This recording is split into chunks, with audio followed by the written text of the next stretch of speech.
안녕하세요. 중도 유적에 관한 문제를 얘기할 때는 두 가지 중요한 것을 먼저 이해하셔야 되는 것 같아요. 첫째는 한국에서 중도 유적에 대한 것을 감지한 것은 1960년대라 그래요. 그러고 나서 1977년부터 유적으로서 서서히 발굴되게 됩니다. 2017년까지 상당히 오랜 기간 이 유적이 발굴된 거더군요. 그런데 중국에서 요하 문명에 대해서 강조를 하면서 그것을 이제 동북공정의 일환으로 중시를 하고 요하 문명을 막 강조를 하게 된 것은 2003년도 6월 달부터였다고 합니다. 그런데 이 요하 문명을 강조하면서 상당히 비슷한 중도 유적과 비슷한 곳을 또 발견을 했어요. 중국에서. 그래서 그것을 하나의 유적지 관광지로서 굉장히 발굴된 장소를 공개하면서 유적지로 만들면서 이런 작업이 들어가게 돼요. 그러니까 요하 문명을 굉장히 중시하는 거죠. 동시에 한국이 점차로 역사학계에서 알게 된 것이 중국에 있다던 사망오제라는 것이 사실은 동이족이었다라는 것으로 인해서 중국 쪽에서는 요하 문명을 더욱더 강조하게 되고 동북공정을 더욱더 추진하게 되는 거예요. 근데 왜 이렇게 역사라는 것은 실질적으로 있었던 것을 그대로 인정하면 될 텐데 중국이 자국이 아무리 중요한들 이런 식으로 역사를 변경시켜서 한다는 점에 근본 문제가 있습니다. 즉, 팩트를 있는 그대로 인정하지 않는다는 점이 일단 문제라는 것이죠. 그런데 이렇게 어떤 문명사를 뒤바꿀 아주 큰 사건인데 이것을 뒤에서 서포트하는 세력이 자본력이 있고 그 자본력에는 영국 왕실도 관여가 된다는 것이에요. 그 중에서도 블랙스톤이라는 굉장히 큰 국제 자본력이 있는데 이 블랙스톤이 관여하는 것을 보면요, 호텔업이라든가 각종 다양한 쪽으로 투자를 해요. 심지어는 아주 최근에 여러분 지오영 아시죠? 마스크 쓰는 마스크의 배포를 지오영, 즉 약국 유통을 통해서 일부러 시킨 점이 있어서 그게 하나의 논란거리가 됐었잖아요. 문재인하에서. 그런데 그 지오영이라는 것을 일종의 제약 관련의 유통업이란 말이에요. 근데 그것이 이제 숙명여대의 약학관과 그쪽을 졸업한 여성이 거기 CEO고 그래서 김정숙과는 무슨 관계가 있다라고 또 소문이 났었죠. 그런데 실질적으로 보면은 이 지오영의 블랙스톤이 투자를 합니다. 그래서 지분을 아직도 소유하고 있어요.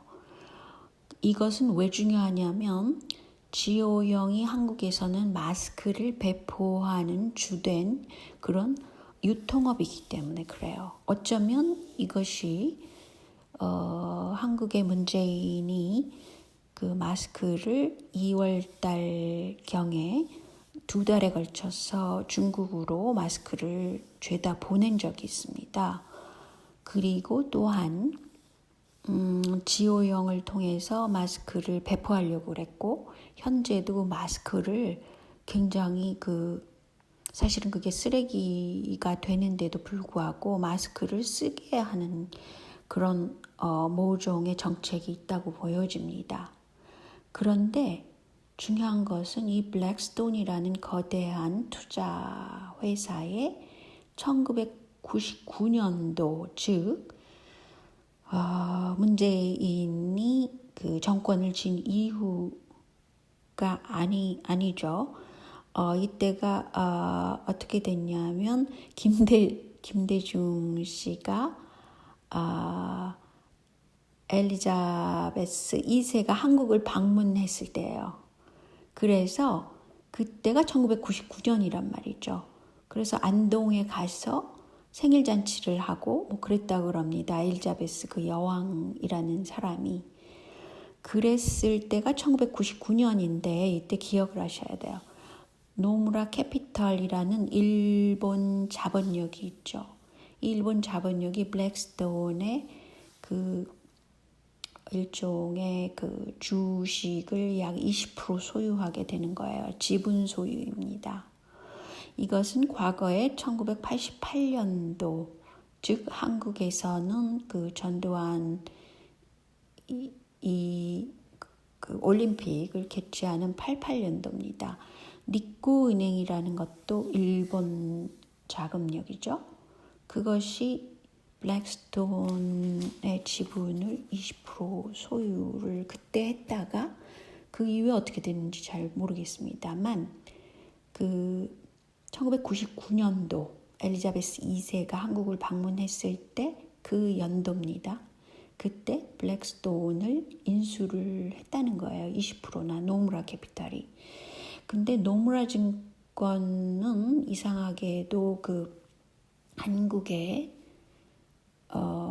IMF가 일어날 당시에도 좀 연관관계가 있더라고요. 근데 여기서는 그게 중요하지 않으니까 그냥 넘어가겠습니다. 그런데 제가 쭉 찾아보니까 한국의 대통령은 당선이 된 이후에 반드시 영국을 다녀갔었어요. 심지어는 전두환도 영국을 다녀갔고 노태우도 그랬고 김영삼마저도 영국을 다녀갔어요. 그래서 제가 볼 때는 이 정치인들 사이에서는 이것이 하나의 관례라고 보여집니다. 뭐 트럼프도 영국 왕실을 다녀갔을 때 좀 뭐라 그러나 여러 가지 얘기가 있었잖아요. 그런 것과 같은 하나의 영국 왕실이 굉장히 중요한 위치에 있다는 것입니다.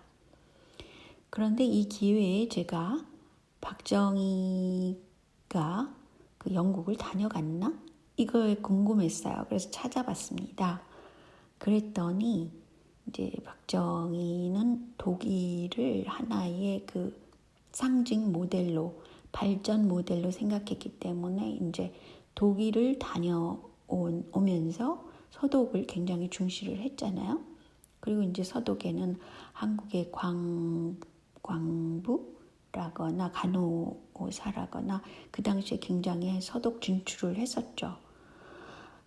돈벌이를 위해서 사실은 그랬던 것인데 어쨌든 많은 인력이 서독에 가 있었습니다. 그래서 박정희 대통령은 그때 서독을 방문을 하다가 영국에 가서 도시계획을 한번 보시죠. 이렇게 이제 얘기를 하니까 비서실장이 그렇게 얘기를 했다고 그래요. 그랬더니 박정희가 화를 버럭 내면서 나라에 돈도 없는데 관광을 왜 가냐라고 얘기를 했다고 합니다. 그래서 결국은 영국 여왕을 만나지도 않고 가지도 않았습니다. 그런데 이제 영국 여왕의 입장에서는 별로 또 박정희라는 인물이 쿠데타를 일으킨 인물이라는 그 이미지 때문에 별로 선호하지 않았을 가능성도 많다고 보여집니다. 근데 이제 박정희에 대해서는 두 가지 문제가 있다고 보잖아요. 하나는 뭐 너무 친일적이었다. 뭐 하나는 또 그렇지 않고 뭐 한국의 경제 성장을 일으켰다. 이렇게 두 가지가 엇갈리는 게 아니라 둘 다 맞다고 저는 생각합니다. 그런데 흥미로운 자료가 있어서 제가 막간을 이용해서 소개를 하면 박정희 세대에는 아무래도 한자를 많이 쓰던 세대고 일본의 영향력이 당연히 박정희한테 있을 수밖에 없죠.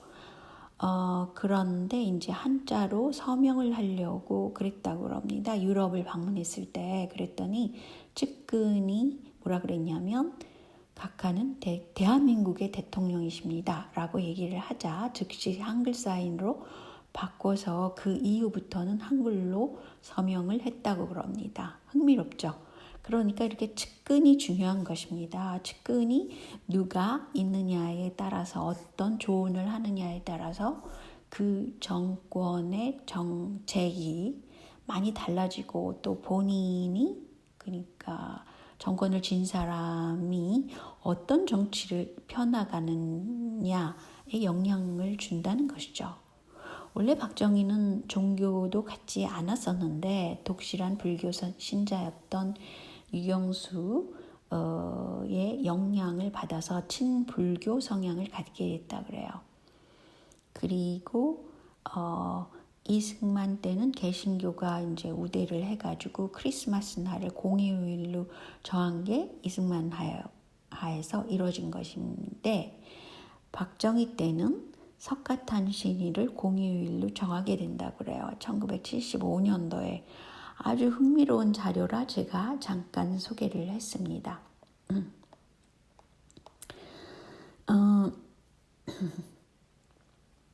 그런데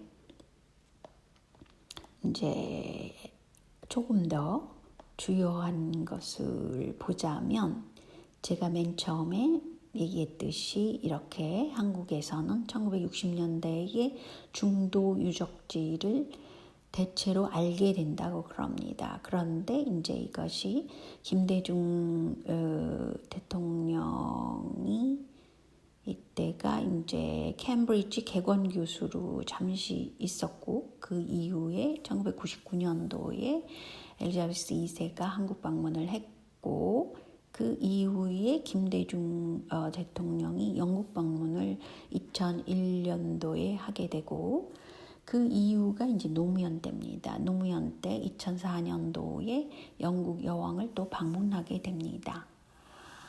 그리고 나서 이명박이 취임하기 전에 무슨 사건이 있었냐면 국보 1호인 숭례문이 화재가 납니다. 2008년도 2월 달에. 그리고 나자 이명박이 취임을 하게 되고 그리고 나서 이 중도가 왜 문제가 되느냐. 2010년도에 이명박은 4대강 사업을 아주 열심히 하는데 그 이유를 글쎄요. 여기서 찾을 수 있는지는 모르겠습니다만 중도를 복도로 완전히 덮어버리고 2011년이 되어서는 레고랜드를 들여오게 돼요. 굉장히 이상하지 않습니까? 그만큼 중도 유적지가 사라지게 되는 것이 이명박이 그 일을 하게 된다라고 볼 수도 있어요. 그것 때문에 국보 1호 숭례문이 화재가 났는지도 모를 일이라는 겁니다.